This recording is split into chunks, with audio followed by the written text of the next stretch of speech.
Olá, estudante, tudo bem? Estou muito feliz aqui em poder te ajudar a fazer uma boa prova do Enem no final do ano. Como você já me conhece, acredito eu sou Romildo Calisto, sou professor de filosofia aqui do Se Liga, da Rede Estadual de Educação, e hoje o meu convite é para você sair da caverna do conhecimento superficial, da caverna dos medos, da caverna daquilo que te faz mal, daquilo que te impede de caminhar. Nós vamos falar dele, o grande filósofo antigo Platão, um dos três principais clássicos, né? Sócrates, hoje Platão, e semana que vem vai ser Aristóteles, nós vamos falar de Aristóteles. Pois bem, vamos compreender os objetivos dessa aula. Então, nessa aula, nós vamos compreender, obviamente, os principais conceitos da filosofia de Platão. Nós também vamos compreender a epistemologia e a ontologia platônicas, e nós vamos relacionar Platão com as questões contemporâneas. Estudante, o que é epistemologia e o que é ontologia? Epistemologia é uma área da filosofia que estuda como que o conhecimento é produzido e como nós podemos ter certeza que alcançamos um conhecimento verdadeiro, universal. O que é ontologia? É uma área da filosofia que tenta estudar qual que é o fundamento da realidade, qual que é a base da realidade. Será que tudo é átomo? Será que existe um espírito no mundo que sustenta o mundo? Será que tudo é, é água? Será que existe enfim, qual que é a essência das coisas? O que faz as coisas existirem enquanto entidades no mundo? Pois bem, Platão é o primeiro a problematizar de forma mais graúda, de forma mais sistêmica, a epistemologia e também a ontologia. Mas antes de falar de Platão, eu queria te convidar para fazer uma experiência. Vou pedir para você olhar duas imagens. Vamos lá? A primeira imagem é essa. O que você está vendo nessa imagem? O que você está olhando aí? Te dá uns 2 segundinhos. Pois bem.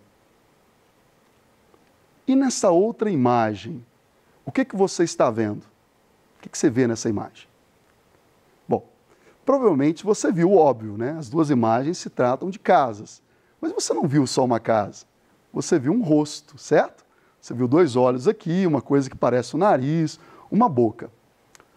Esse fenômeno de oferecer sentidos para ruídos, para imagens, é chamado de pareidolia. A pareidolia é um fenômeno psicológico que faz os seres humanos significarem, darem sentidos a ruídos e imagens. E aqui vem a seguinte questão. Me acompanha no próximo slide. Será que nós conhecemos as coisas como elas realmente são?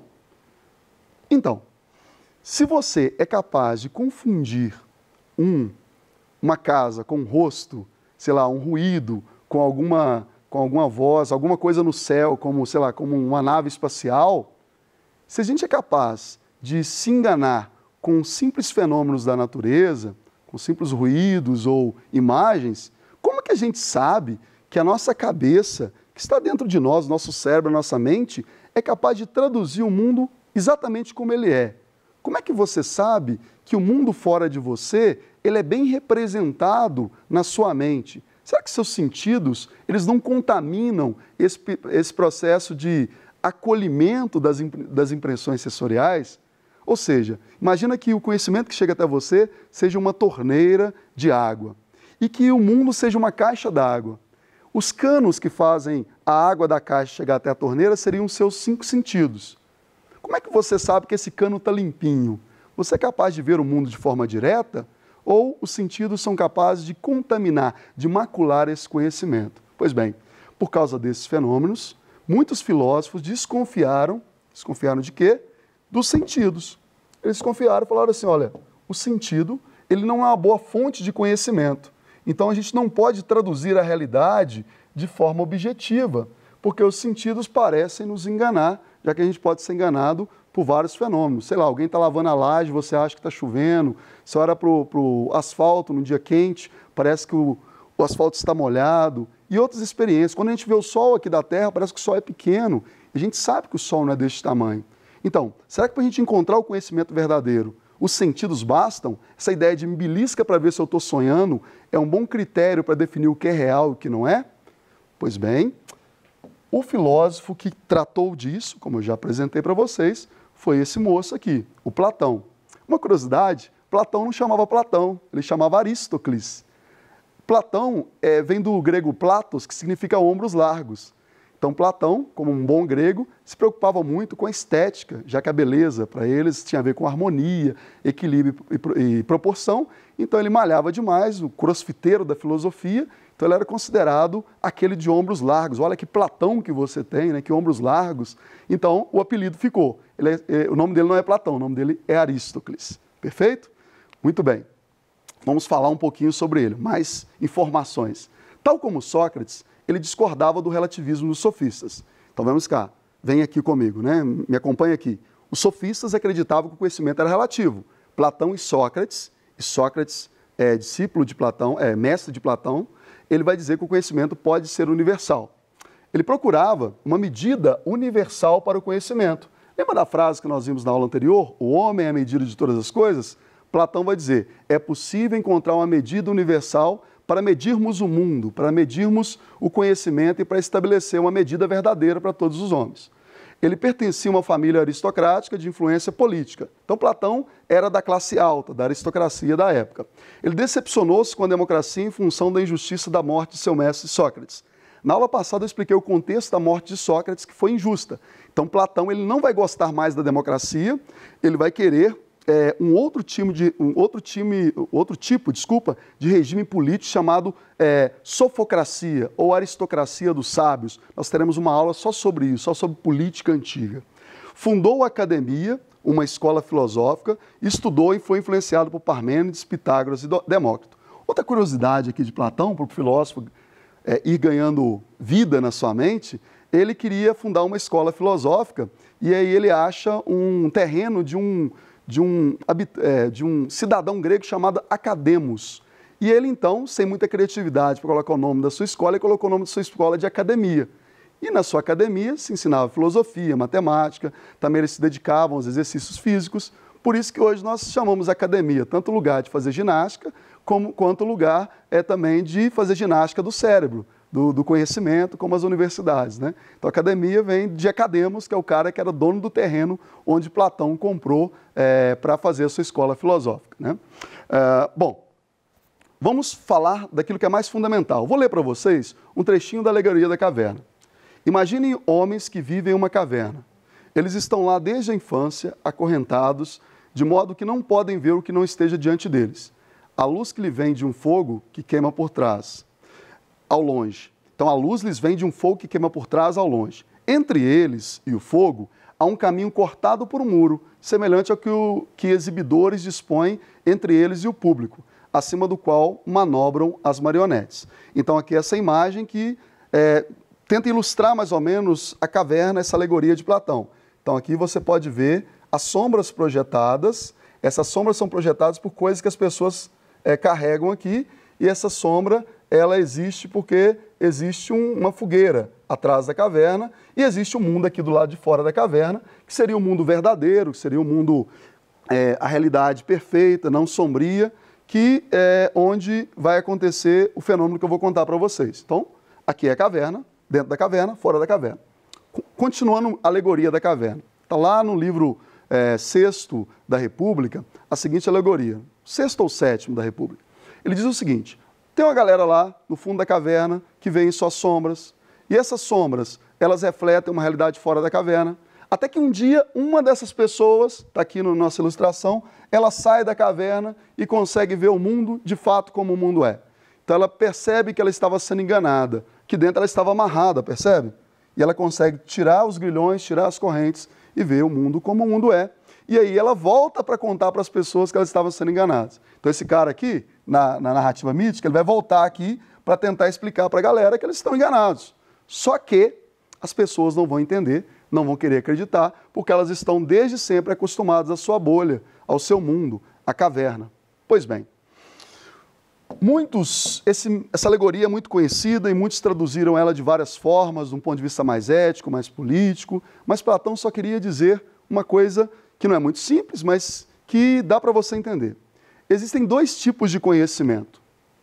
Existe o conhecimento que está no plano inteligível e o conhecimento que está no plano sensível, que eu vou mostrar no próximo slide. Vamos no plano inteligível. O plano inteligível corresponde às essências universais, correspondem as formas e ideias perfeitas.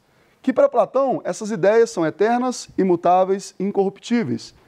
Esse mundo ele é acessado pela razão através da dialética. Então aqui nós temos muitas informações. Vamos a elas. Para Platão, existe um mundo, ou existe um plano de realidade em que há muitas ideias. E essas ideias são ideias universais. Vou te dar um exemplo. Quando você pensa em casa, você não pensa numa casa específica, você pensa numa ideia geral de casa.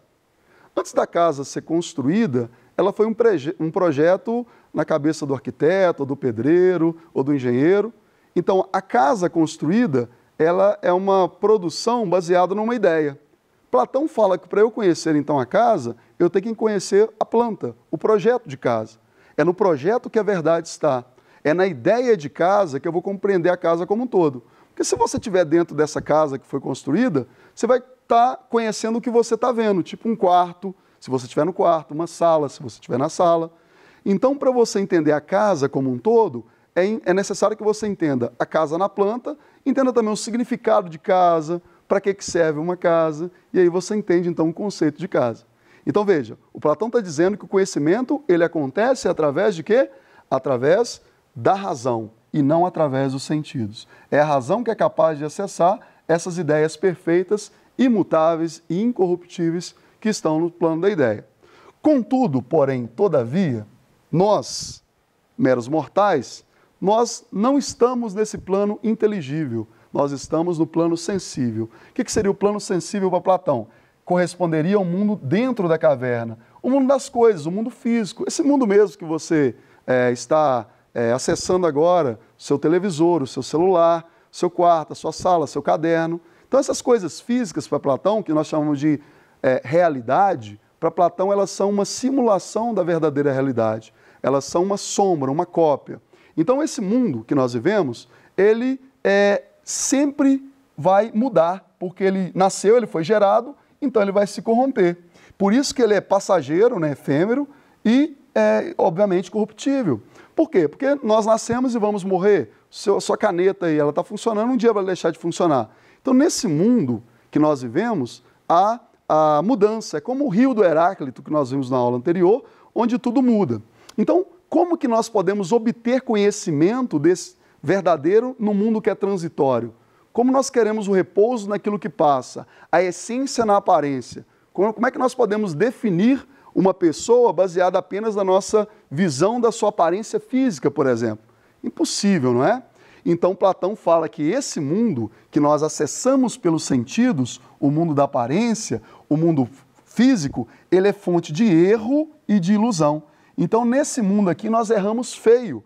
Lembra da dinâmica que nós fizemos no começo da aula, da pareidolia? Você olha para uma coisa que parece que é, mas não é. Você achava que era uma coisa e é outra. Por quê? Porque os sentidos, para Platão, eles não traduzem fielmente como é a realidade. Voltando para a alegoria da caverna, para nós entendermos. O que seria a caverna, hein? A caverna, para Platão, é todo o conhecimento que nós acessamos através do nosso corpo. O corpo acessa o mundo através dos 5 sentidos. E os 5 sentidos, eles não capturam o que é, eles capturam aquilo que está sendo, portanto vai mudar. Então os sentidos não podem me dar o conhecimento verdadeiro, porque eles estão acessando aquilo que é provisório, aquilo que é parcial. Pois bem, o que seria sair da caverna? Aí que vem um conceito importante para Platão, um conceito de dialética. Sair da caverna é você estabelecer um debate com alguém que pensa de preferência contrário a você, ou que simule opiniões contrárias às suas, para você estourar a sua bolha, né, sua bolha social, sua bolha epistemológica, e você, então, ir em busca de um conceito universal. Então, o mundo fora da caverna corresponde ao mundo abstrato, dos conceitos universais, daquelas teorias ou princípios que não são mutáveis, que são o que são. Um bom exemplo que a gente pode perceber é que a gente pode ver um triângulo vermelho, como você está vendo aí na sua tela, né? Você está vendo um triângulo vermelho. Mas não é da essência do triângulo ser vermelho. O triângulo pode ter uma apresentação de várias cores. Mas o que o triângulo é? Uma figura geométrica de 3 ângulos. Então veja, o triângulo é essencialmente 3 lados, 3 ângulos. Embora eu veja ele vermelho, ele não é isso aqui. Tanto que eu posso apagar o triângulo aqui, ou apagar o triângulo e todas as informações, e você continua acessando o conceito de triângulo universal. Então, como é que o conhecimento acontece? Você sai da aparência, você sai daquilo que você vê e acessa o conceito, a ideia. Isso que é sair da caverna. Sair de uma opinião subjetiva, particular, sobre aquilo que eu estou sentindo e acessar um conhecimento mais universal. Então, para Platão, aqui uma ilustração, a natureza, ela não é a fonte original. A natureza é uma cópia dessas ideias perfeitas no plano inteligível. Então, aí que está a coisa. Tudo que existe no mundo é apenas uma simulação, uma cópia das ideias que estão no mundo das ideias. Então, ao invés de ficar olhando para o mundo, eu tenho que olhar as coisas que são em si. Perfeito? Uma outra teoria de Platão que vai te ajudar a entender melhor o seu conceito de conhecimento, de verdade, é a teoria da reminiscência. Platão diz que a nossa alma, ela já habitou o mundo das ideias. E o corpo, ele, com suas necessidades e desejos, é o cativeiro da alma. Então, para ele conhecer, é você lembrar ou reconhecer nas coisas particulares características universais. Conhecer é lembrar. Aqui que tem a coisa mais peculiar de Platão. É como se a nossa alma já tivesse habitado outros mundos, outros planos, e a nossa alma já tivesse contemplado o conceito de justiça, o conceito de árvore, o conceito de celular, o conceito de caneta. Então, quando a gente vem para esse mundo, o nosso corpo, ele nos faz esquecer de tudo isso que nós já sabemos. Mas para Platão, através da dialética, do debate, da reflexão, do embate de ideias mesmo, você vai lembrando dessas coisas que a sua alma já contemplou no mundo inteligível. Então, Platão não diz que conhecer é fazer uma coisa nova, conhecer é lembrar. Eu vou te oferecer um exemplo que talvez você reconheça. Você já percebeu que às vezes você está lendo um livro, assistindo um filme, ou mesmo conversando com alguém, e você tem acesso a uma informação que você fala assim, cara, eu sempre pensei nisso. Isso sempre foi interessante para mim, ou isso tem a ver com minhas crenças ou a minha verdade. Pois é porque a verdade ela não está fora. Como para Sócrates, a verdade ela está dentro da gente. Só que a gente precisa limpar a nossa alma das opiniões, da subjetividade, dos sentimentos e deixar que a razão faça o seu trabalho, que a razão comece a lembrar daquilo que ela mesma já sabe, né? Então você já sabe tudo de física, tudo de química, tudo de matemática, você sabe tudo isso. Só que ainda você não acessou o lugar da sua alma onde essas informações estão. Por isso que você precisa do professor, da professora, do colega, da mãe, sei lá, do cachorro, para eles estimularem você a lembrar aquilo que você já sabe, segundo Platão. Dando continuidade aqui à nossa aula, nós vamos ver agora como é que isso cai no Enem. Então, a questão do Enem aqui para a gente trabalhar esses conceitos. Veja o texto. Para Platão, o que havia de verdadeiro em Parmênides era que o objeto do conhecimento era um objeto da razão e não da sensação. E era preciso estabelecer uma relação entre objeto racional e objeto sensível ou material que privilegiasse o primeiro em detrimento do segundo. Lenta, mas irresistivelmente, a doutrina das ideias formava-se em sua mente. Pois bem, o texto faz referência à relação entre razão e sensação, um aspecto essencial da doutrina das ideias de Platão. De acordo com o texto, como Platão se situa diante dessa relação? Então, Platão fala que a gente não pode sair do sensível para o inteligível, ou seja, ele estabelece um abismo intransponível entre os dois? Não. Ele fala que a gente pode sair da caverna, pode sair do conhecimento sensorial para o conhecimento abstrato racional. Então não é essa. Opa, eu coloquei como se fosse aqui. Então não é essa a questão. Privilegiando os sentidos e subordinando o conhecimento a eles, Platão aqui está privilegiando os sentidos? De forma nenhuma. Platão está dizendo que os sentidos eles podem enganar. Então não é a alternativa B. Atentando-se à posição de Parmênides, de que a razão e a sensação são inseparáveis? Não, Parmênides, você lembra da nossa aula sobre Parmênides? Ele fala que o conhecimento se dá pela razão, a sensação é fonte de erro também, é a doxa, é a opinião, o conhecimento é episteme. Então, não seria essa alternativa. Letra D, afirmando que a razão é capaz de gerar conhecimento, mas a sensação não? Esse é o nosso gabarito. É essa alternativa que você marcaria se você tivesse feito o Enem nessa época, porque você aprendeu Platão aqui com a gente. A letra E, rejeitando a posição de Parmênides de que a sensação é superior à razão? De forma nenhuma. Platão concorda com Parmênides e fala que Parmênides corresponde ao mundo inteligível, Heráclito ao mundo sensível. Então é assim que cai uma questão de Platão no Enem. Nós trabalhamos hoje com a habilidade de interpretar historicamente ou geograficamente fontes documentais acerca dos aspectos da cultura. Nós trabalhamos também a habilidade de comparar pontos de vista expressos em diferentes fontes sobre determinado aspecto da cultura. Nós analisamos a fonte da alegoria da caverna. Essas são as nossas referências. Eu queria te agradecer muito por estar com a gente até agora. Eu te espero na próxima aula. Um abraço e bons estudos.